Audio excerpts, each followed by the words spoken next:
안녕하세요. 사랑방 야담에 오신 여러분 반갑습니다. 항상 건강하세요. 영상 전 구독, 좋아요 눌러주시고 오늘 야담 시작하겠습니다. 그날은 아침부터 하늘빛이 심상치 않았습니다. 산 아래 장터에서부터 바람이 거칠게 불어왔고 나뭇잎들은 아직 비도 내리지 않았는데 먼저 몸을 떨고 있었지요. 사람들은 오늘은 날이 험하다는 말을 입에 올리며 서둘러 집으로 발길을 돌렸습니다. 그 시각 산길 위에는 홀로 걷는 스님 한 분이 있었습니다. 낡은 장삼자락은 바람에 들썩였고 발 아래 흙길은 이미 축축하게 젖어 있었습니다. 스님은 잠시 하늘을 올려다보았지요. 먹구름이 능선을 넘어오며 산을 통째로 덮어버릴 기세였던 겁니다. 천둥이 멀리서 낮게 울리기 시작했습니다. 아직 비는 내리지 않았지만 공기 속에는 분명 폭풍의 냄새가 배어 있었습니다. 스님은 발걸음을 재촉했으나 산길은 생각보다 깊고 멀었지요. 이 길을 넘지 못하면 해가 지기 전 마을에 닿을 수 없다는 것을 스님도 알고 있었습니다. 이내 굵은 빗방울이 하나둘 떨어지기 시작했습니다. 처음엔 나뭇잎 위를 두드리는 소리였지만 곧 땅을 때리는 소리로 변해갔지요. 비는 순식간에 빗줄기가 되었고 바람은 산속을 휘감으며 길을 지워버렸습니다. 스님은 그 자리에서 잠시 멈춰섰습니다. 앞으로 나아가기도 되돌아가기도 어려운 상황이었지요. 산은 점점 어두워졌고 낮이었음에도 저녁처럼 그림자가 길게 늘어졌습니다. 그 순간 스님은 깨닫게 됩니다. 오늘 밤은 어디든 몸을 누일 곳을 찾지 않으면 안 되겠구나 하고 말이지요. 그렇게 해서 이야기의 문은 조용히 열리게 됩니다. 비는 생각보다 훨씬 거셌습니다. 산허리를 타고 내려온 빗물은 길을 길이 아닌 것으로 바꾸어 놓았지요. 흙은 미끄러웠고 작은 돌멩이 하나에도 발이 쉽게 휘청거렸습니다. 스님은 장삼자락을 붙잡고 한 걸음 한 걸음 조심스럽게 내디뎠습니다. 수행자의 몸이라 해도 자연 앞에서는 다를 바 없었지요. 비에 젖은 옷은 점점 무거워졌고 숨결 또한 거칠어졌습니다. 천둥이 머리 위에서 갈라지듯 울렸습니다. 번개가 산등성이를 찢듯 지나가자 나무들이 잠시 하얗게 드러났다가 다시 어둠 속으로 가라앉았습니다. 그 순간 스님은 발 아래가 보이지 않는다는 사실을 깨달았지요. 더는 앞으로 나아갈 수 없었습니다. 길은 계곡처럼 변해 있었고 잘못 발을 디디면 그대로 휩쓸려 내려갈 형편이었지요. 스님은 결국 발걸음을 멈추게 됩니다. 수행보다 먼저 살아있어야 한다는 아주 단순한 진실 앞에서였던 겁니다.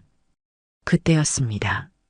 비와 어둠 사이로 아주 희미한 빛 하나가 눈에 들어왔습니다. 산속에서라기엔 어울리지 않는 작고 흔들리는 불빛이었지요. 스님은 눈을 가늘게 뜨고 그쪽을 바라보았습니다. 혹여 헛것은 아닐까, 번개가 남긴 잔상은 아닐까 잠시 의심도 했지요. 그러나 빛은 사라지지 않았습니다. 오히려 비바람 속에서도 꿋꿋이 그 자리를 지키고 있었던 겁니다. 그 불빛을 보자 스님의 마음 한켠에 아주 작은 안도가 스며들었습니다. 오늘 밤 산속에서 홀로 버티지는 않아도 되겠구나 하는 생각뿐이었지요. 그 불빛이 이끌어줄 집이 어떤 사연을 품고 있는지는 아직 알 수 없었습니다. 스님은 빗속에서 한참을 서 있었습니다. 그 불빛을 향해 발걸음을 옮기는 일이 옳은지 잠시 마음을 가다듬고 있었던 것이지요. 산속에서 불빛이 있다는 것은 사람이 산다는 뜻이지만 동시에 조심해야 할 일이기도 했습니다. 비는 여전히 세차게 쏟아지고 있었습니다. 머뭇거릴수록 몸은 더 식어갔고 발끝의 감각도 둔해져 갔지요. 스님은 결국 결심하게 됩니다. 지금은 의심보다 피할 곳이 먼저라는 판단이었지요.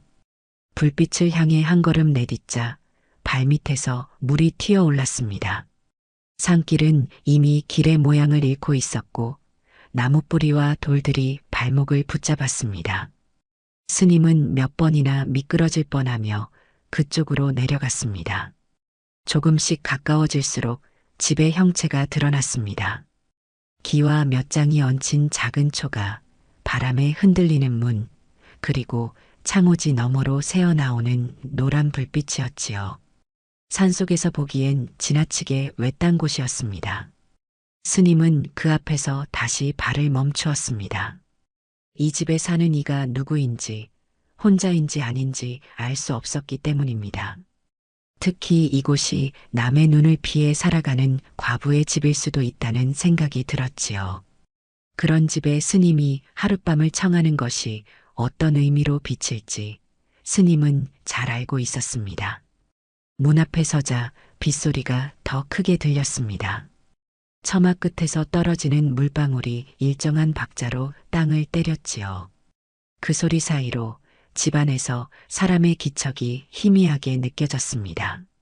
스님은 숨을 고르고 두 손을 모아 문 앞에 섰습니다. 이 문을 두드리는 순간부터 오늘 밤은 더 이상 평범한 수행의 길이 아닐지도 모른다는 생각이 스쳤던 겁니다. 스님은 문 앞에서 한 발짝도 움직이지 못한 채 서 있었습니다. 비는 여전히 처마를 때리고 있었고 그 소리는 점점 더 크게 들렸지요. 마치 이 집의 문을 두드릴 것이냐 말 것이냐를 재촉하는 것처럼 말입니다. 산속 외딴 집이라는 사실이 스님의 발목을 붙잡았습니다.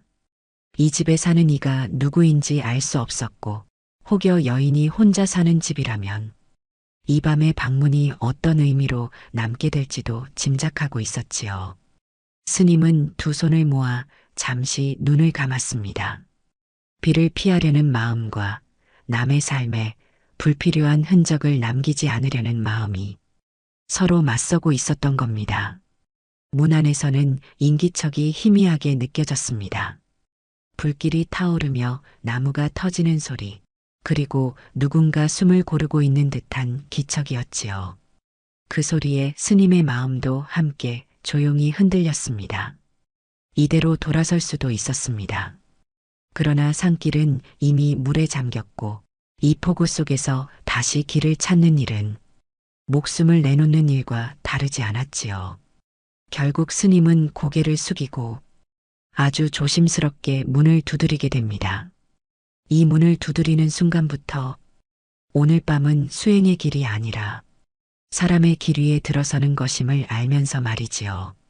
문 안쪽에서는 한동안 아무 소리도 나지 않았습니다. 스님은 문 앞에 선 채 빗물이 발등을 적시는 것도 잊고 기다리고 있었지요.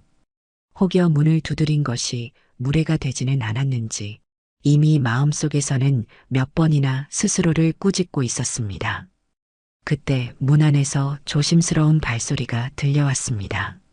마른 나무를 밟는 듯한 아주 가벼운 소리였지요. 과부는 문 뒤에서 한동안 움직이지 않고 서 있었습니다. 밖에 선이가 누구인지, 어떤 얼굴을 하고 있을지, 그 모든 것을 문 하나 사이에 두고 헤아리고 있었던 겁니다. 문을 열기 전 과부의 마음에는 오래된 기억 하나가 떠올랐습니다. 남편을 잃고 난 뒤 이 집 문을 두드리던 사람들의 얼굴과 말들이었지요. 도움이 아닌 호기심으로, 연민이 아닌 수군거림으로 다가왔던 시선들 말입니다. 그러나 이번에는 달랐습니다. 문 밖의 기척에는 성급함도 무례함도 없었습니다. 그저 비를 맞으며 서 있는 한 사람의 숨결만이 느껴졌지요. 그 점이 오히려 과부의 마음을 더 오래 붙잡았습니다. 과부는 조심스럽게 문을 열었습니다. 문틈 사이로 등불의 빛이 스님의 얼굴을 비추었지요. 젖은 옷자락, 고개를 숙인 자세, 그리고 눈을 마주치지 않으려 애쓰는 태도까지 그 모든 것이 한눈에 들어왔습니다. 스님은 문이 열리자 더 깊이 고개를 숙였습니다. 말을 꺼내기까지 잠시 숨을 골랐지요. 하룻밤만 비를 피하게 해달라는 그 한마디가 이 집에 어떤 무게로 떨어질지 알고 있었기 때문입니다. 과부는 아무 말 없이 스님을 바라보았습니다. 산속에서 홀로 지내며 사람의 얼굴을 마주할 일이 드물어진 지 오래였지요. 그 얼굴이 낯설면서도 이상하게 위협적이지 않다는 생각이 스쳤습니다. 잠시의 침묵 끝에 과부는 문을 조금 더 열었습니다. 그것은 허락이었고 동시에 스스로에게 내린 결심이었습니다. 이 밤이 지나면 다시 혼자가 되더라도 지금 이 순간만큼은 사람으로서의 선택을 하겠다는 뜻이었지요. 문을 닫은 뒤의 공기. 문이 닫히자 집안의 공기가 달라졌습니다. 밖에서는 여전히 비가 거세게 쏟아지고 있었지만 문 하나를 사이에 두고 그 소리는 한결 멀어졌지요. 마치 세상과 이 집이 잠시 갈라진 듯한 느낌이었습니다. 과부는 문을 닫고도 한동안 그 자리에 서 있었습니다. 뒤돌아서지 못한 채 자신이 방금 어떤 선택을 했는지를 마음속에서 되짚고 있었던 겁니다. 산속 외딴 집에 남자를 들였다는 사실이 이제 와서야 무게로 내려앉기 시작했지요. 스님 또한 쉽게 발을 떼지 못했습니다. 집 안으로 들어왔음에도 여전히 문턱 어딘가에 서 있는 기분이었지요. 이곳이 잠시 몸을 피하는 장소일 뿐 머물러서는 안 될 곳이라는 생각이 마음을 붙잡고 있었습니다. 과부는 조심스럽게 등을 돌려 불 쪽으로 걸어갔습니다. 불길은 아까보다 조금 낮아져 있었고 장작이 타들어가는 소리가 잦아들고 있었지요. 그 소리를 들으며 과부는 아무 말 없이 장작 하나를 더 얹었습니다. 그 행동 하나에 이 집에서 하룻밤을 허락했다는 뜻이 자연스레 담기게 됩니다. 스님은 그 모습을 보며 고개를 숙였습니다. 말로 감사 인사를 전하기보다 몸으로 조심스러움을 보이고 싶었던 것이지요. 불빛이 스님의 얼굴을 비추자 과부는 그제야 그의 얼굴을 제대로 보게 됩니다. 나이는 많지 않아 보였으나 눈가에는 세월의 흔적이 10개 남아 있었습니다. 사람을 오래 보아온 눈빛이었지요.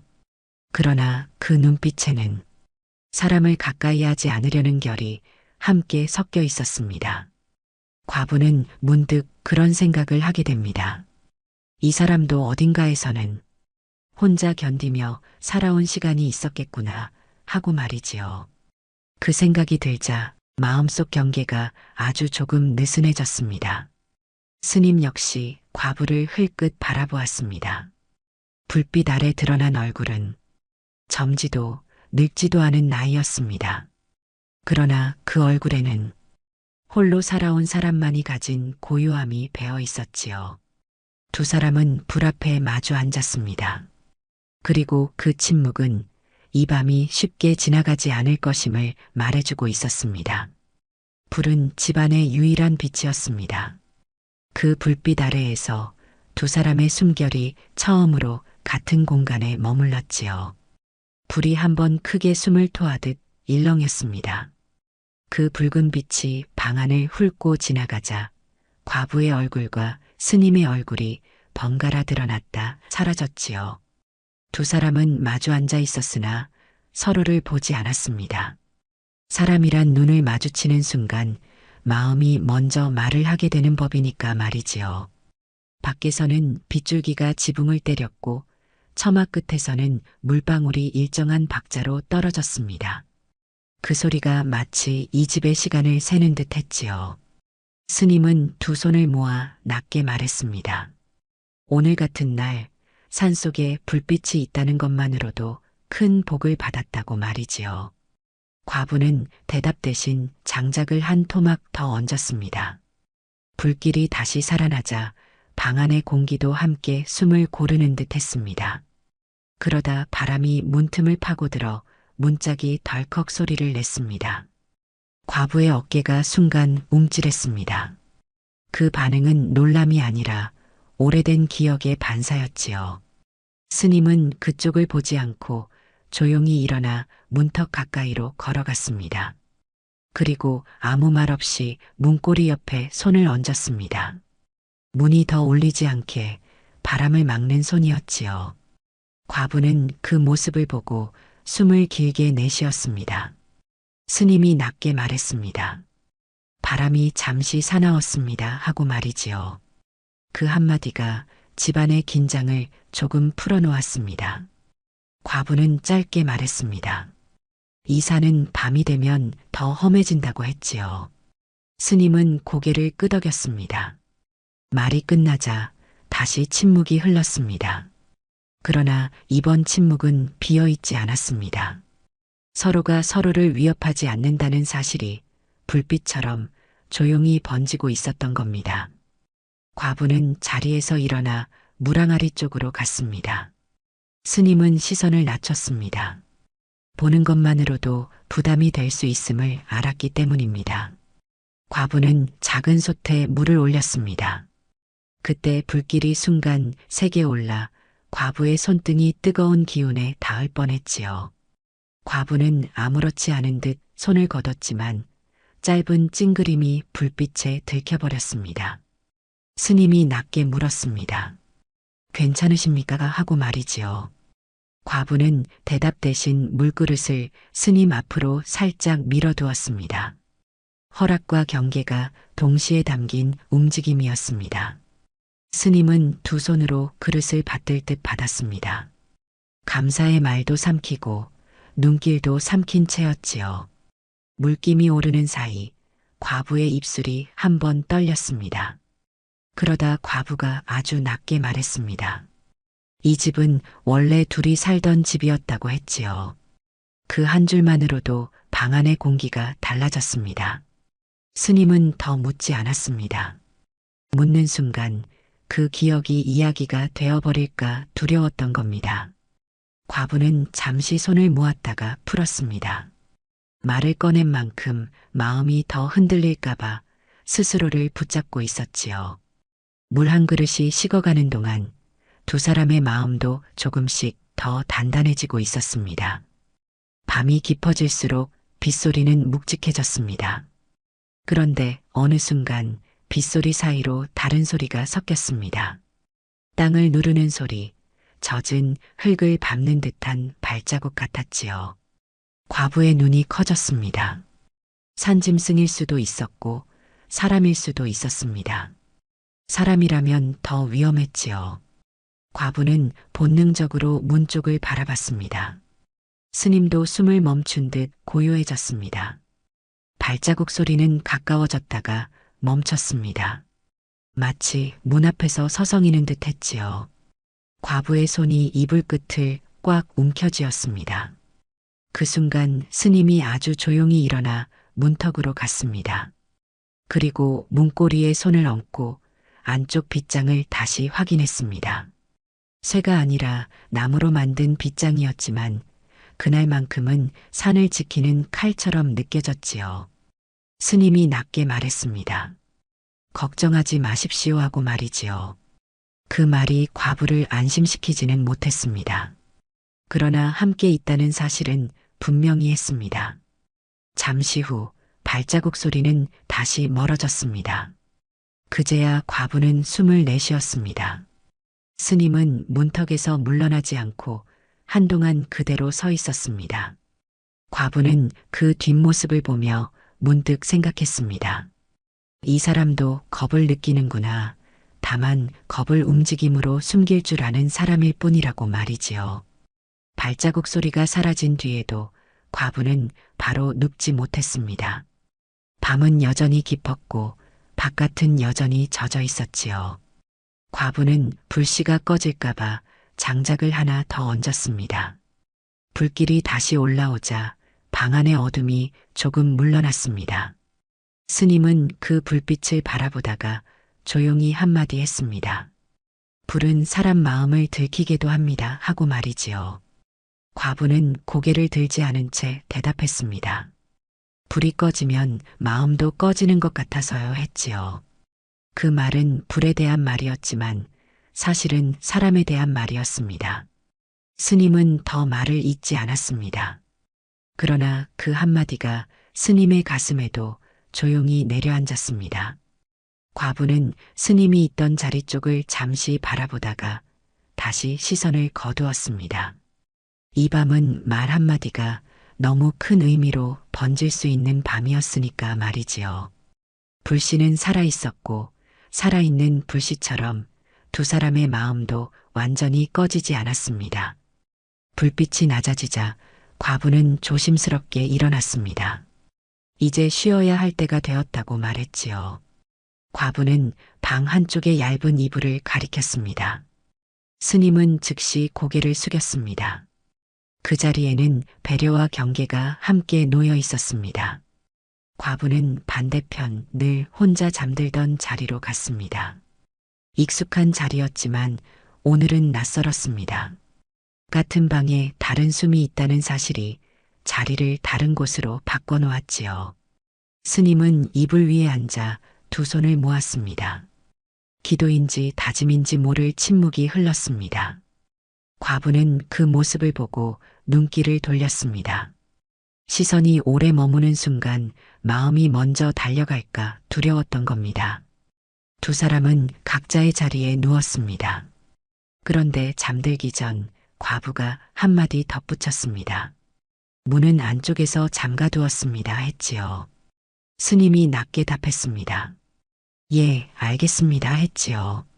그 두 마디는 규칙이었고 동시에 서로를 안심시키는 약속이었습니다. 등불이 꺼지고 불씨만 희미하게 남았습니다. 과부는 눈을 감고도 잠들지 못했습니다. 혼자일 때는 두려움이 익숙했는데 오늘은 안도감이 낯설었던 겁니다. 스님도 잠들지 못했습니다. 수행은 마음을 다스리는 일이라 배웠으나 사람의 숨결 앞에서는 더 어려웠지요. 과부가 조용히 뒤척이다가 멈췄습니다. 움직임 하나가 마음의 방향을 들킬까 두려웠기 때문입니다. 스님은 숨을 낮추었습니다. 그 숨은 과부를 향한 배려였고 스님 스스로를 향한 단속이기도 했지요.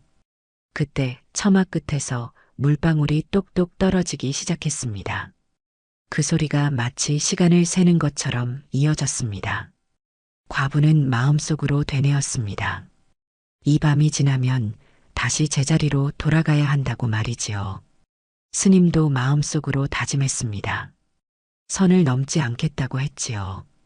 아무 일도 일어나지 않았습니다. 그러나 그 아무 일도 없음이 가장 큰 시험이었습니다. 사람의 마음은 고요 속에서 더 크게 소리를 내니까 말입니다. 그렇게 밤은 깊고 조용하게 두 사람의 마음을 끝까지 흔들어 보았습니다. 어느 순간 빗소리가 완전히 멎었습니다. 창호지 너머로 새벽의 빛이 희미하게 스며들기 시작했지요. 과부는 눈을 뜬 채 한동안 천장을 바라봤습니다. 잠을 잔 듯도 하고 못 잔 듯도 한 상태였습니다. 그때 과부는 자신의 볼이 젖어 있음을 깨달았습니다. 눈물은 소리도 없이 흘러내렸지요. 과부는 손등으로 급히 닦았습니다. 누구에게 들키고 싶지 않았습니다. 그것은 약함이 아니라 삶의 습관이었지요.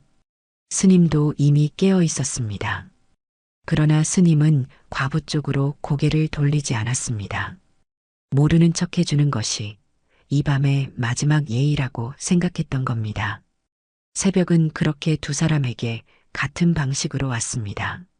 아무 말 없이 그러나 많은 것을 남긴 채 말이지요. 희미한 빛이 방 안을 채우기 시작했습니다. 아침은 소리 없이 조심스럽게 내려앉았지요. 과부는 먼저 일어나 불을 다시 지폈습니다. 불길이 살아나자 방 안의 공기도 다시 숨을 쉬었습니다. 스님도 일어났습니다. 스님은 과부 쪽을 제대로 보지 않고 고개를 숙였습니다. 과부는 말했습니다. 아침이 되면 산길이 조금 나아질 거라고 했지요. 그 말에는 떠나도 된다는 뜻이 담겨 있었습니다.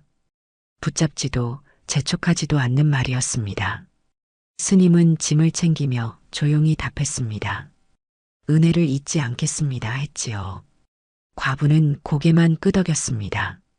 고마움을 받는 일도 오래 혼자였던 사람에게는 부담이 될 수 있으니까 말이지요. 아침빛은 두 사람 사이에 거리를 만들었습니다. 그 거리는 차가운 것이 아니라 서로를 지키는 선이었습니다.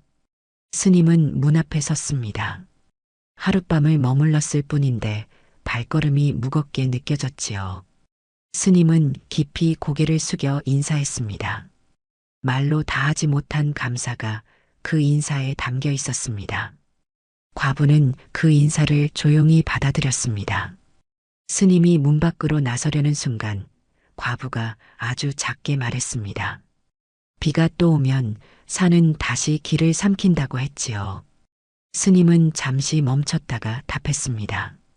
그때도 길이 아니라 마음을 먼저 살피겠습니다 했지요. 그 말은 수행자의 말이었지만 과부에게는 이상하게 오래 남았습니다. 스님은 뒤돌아보지 않았습니다. 뒤를 보는 순간 마음이 문 앞에 묶일 것 같았기 때문입니다. 과부는 문을 닫았습니다. 문이 닫히는 소리는 어제보다 더 또렷하게 들렸습니다. 그 소리로 과부는 이 밤이 정말 끝났음을 실감했습니다. 집안은 다시 고요해졌습니다. 그러나 그 고요는 예전과 같지 않았습니다. 남은 것은 온기가 아니라 온기를 기억하는 마음이었지요. 며칠 뒤 과부는 장을 보러 산 아래로 내려갔습니다. 시장 바닥은 늘 소란했고 말은 돈보다 빠르게 돌아다녔지요. 과부가 채소값을 흥정하려 손을 뻗는 순간 누군가 일부러 크게 말했습니다. 폭풍우 치던 밤 산속 불빛을 봤다는 이야기였지요.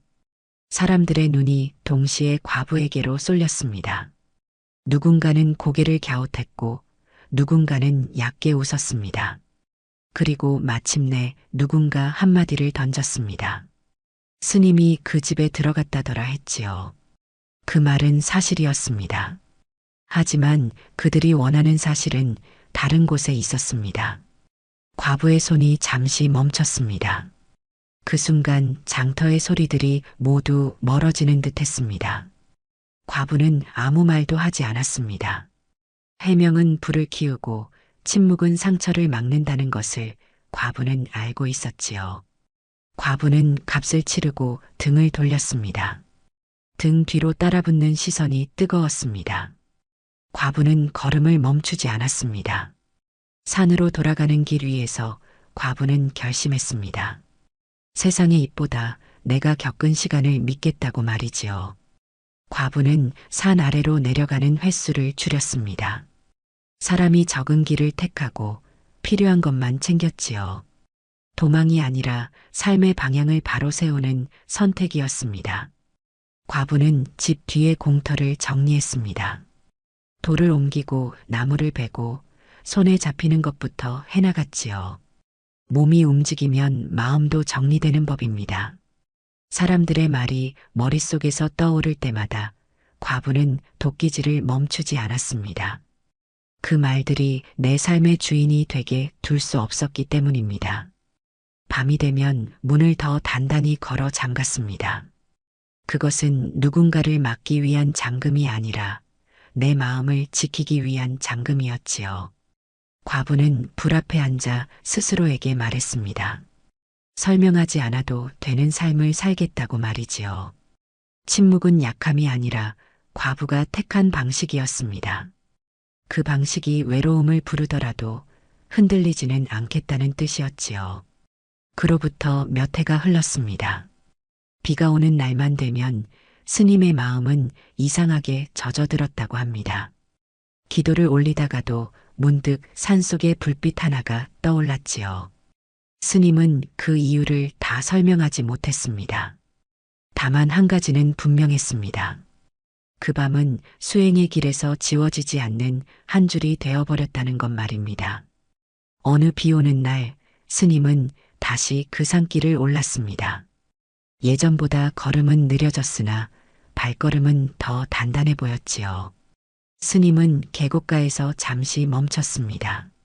사람의 흔적이 거의 보이지 않았기 때문입니다. 마침내 익숙한 자리까지 이르렀을 때 집은 여전히 서 있었습니다. 기와는 낡았고 담장은 낮아졌지만 무너진 흔적은 없었습니다.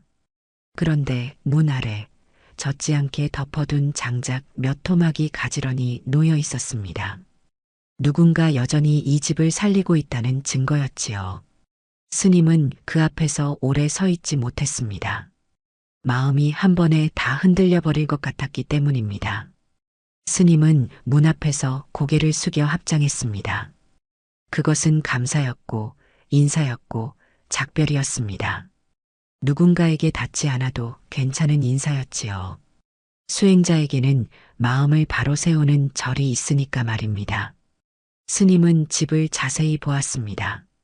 마당은 완전히 버려진 모습이 아니었습니다. 잡초가 무성하지 않았고 바람이 지나간 자리에도 사람 손길의 결이 남아 있었지요. 스님은 그 흔적을 보며 과부의 삶을 떠올렸습니다.